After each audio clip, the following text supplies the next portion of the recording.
In this video, I will show you the details of the integrations page, one of the most important parts of this series. Hang tight. Before we jump in, go ahead and smash that like button if you find these tutorials helpful. It really supports the channel. Let's get started. Toggle the hamburger icon and select Integrations. This is where you can integrate Google, Office 365, or Apple accounts. Once integrated, set one as your primary calendar. This is where all your TidyCal bookings will land.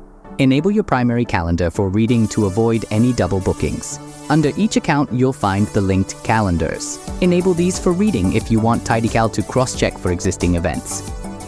Click on a calendar to see what TidyCal has picked up from your calendars. Any events picked up will automatically block those slots in your booking calendar. Planning to use Zoom for your meetings? Connect your account here. On Zoom's permission page, check the box that says, "Allow this app to use my shared access permissions," and click Allow. You can also import your Calendly event types right here. Just click the button and you will be brought to your Calendly account to bring them all in. Payment methods. For details on setting up payments, check out our separate tutorial video. The link is in the description box below.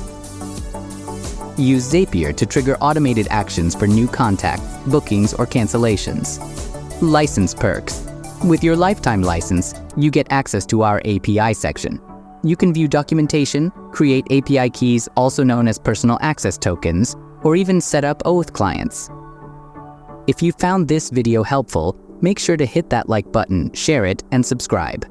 Ring that notification bell, and if you have any questions, shoot us an email at originals@appsumo.com. Integrations are the key to unlocking TidyCal's full potential. Don't miss out. Set yours up today. See you in our next tutorial.